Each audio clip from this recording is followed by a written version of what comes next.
ওই যে ফ্যাসিস্ট শেখ হাসিনা তারা যে হত্যাযজ্ঞ চালিয়েছে, 15 বছর ধরে যে গুম খুন চালিয়েছে, যে লুটপাট করেছে, আর জুলাই আগস্টে সে নির্বিচারে হত্যা করেছে, তার বিচার করতে হবে।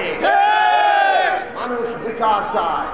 আর সারা দেশ লুটেরাদের দখলে চলে গিয়েছিল। শেখ হাসিনা তার রাষ্ট্র ক্ষমতা দিয়ে সারা দেশকে লুটপাটের ক্ষেত্রে পরিণত করেছে। এই দেশে ন্যূনতম মানুষের কোনো অধিকার নাই। হয় সরকারি দল হতে হবে, না হয় টাকা পয়সা ঘুষ দিতে হবে। এইভাবে তাদেরকে চলতে হয়েছে। যারা এই আওয়ামী গোষ্ঠীর বাইরে ছিল তাদের সকলের অধিকার কেড়ে নেওয়া হয়েছিল।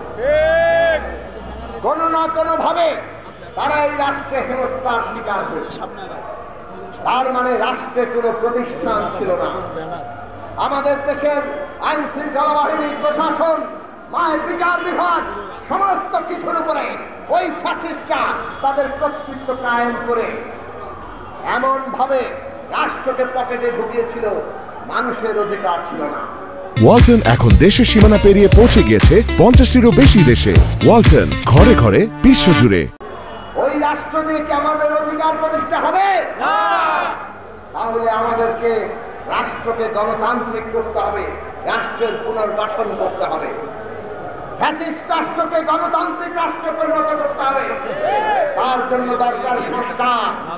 সংস্কার করে এই রাষ্ট্রকে গণতান্ত্রিক করে নতুন বন্দোবস্ত প্রতিষ্ঠা করে দেশের নাগরিকের অধিকার, মর্যাদা, সুযোগের সমতা এইটা প্রতিষ্ঠা করতে হবে।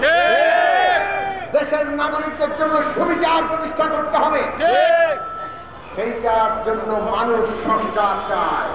সংস্কার আমাদের দাবি।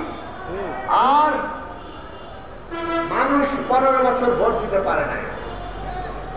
3-3টা নির্বাচন, ভুয়া নির্বাচন। এই দেশের নির্বাচন, ভোট দেওয়ার অধিকার যারাই আসে তারাই কম বেশি কেড়ে নেওয়ার চেষ্টা করে।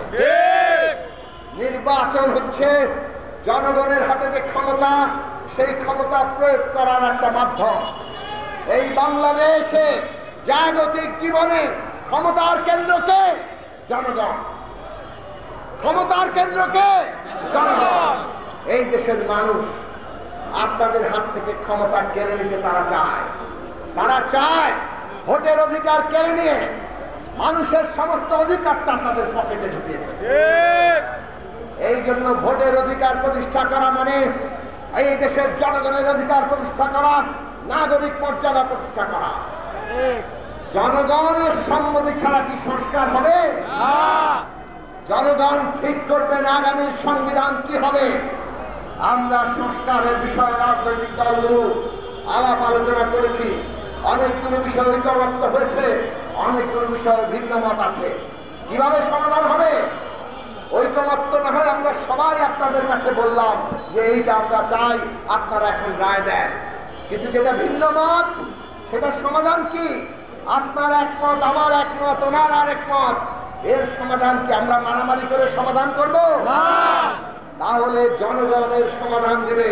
জনগণ ভোট দিয়ে যাকে বিজয়ী করবে সে দায়িত্ব পাবে ওই ব্যবস্থা বাস্তবায়নে। তাহলে নির্বাচন ছাড়া আমাদের সংস্কার শেষ করা যাবে না। অনেকেই আমরা দেখেছি নির্বাচন আর সংস্কারকে মুখোমুখি দাঁড় করিয়ে নির্বাচনকে পিছিয়ে দিয়ে সংস্কার করেছেন।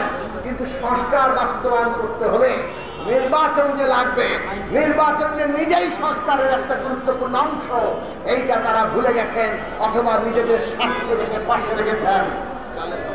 আমরা বলি পরিষ্কারভাবে বিচার, সংস্কার, নির্বাচন, আমাদের এই তিনটা হচ্ছে এই মুহূর্তে আমাদের প্রধান জাতীয় স্বার্থ। আমাদেরকে এই তিনটা পাড়ি দিয়ে গণতন্ত্রে পৌঁছাতে হবে। যদি আমরা পৌঁছাতে কোনোভাবে না পারি, আমাদেরকে যদি এটা বাধাগ্রস্ত করতে সক্ষম হয়, তাহলে কারা লাভবান হবে? ওই ফ্যাসিস্টরা, পতিত ফ্যাসিস্টরা আবার ষড়যন্ত্র করছে।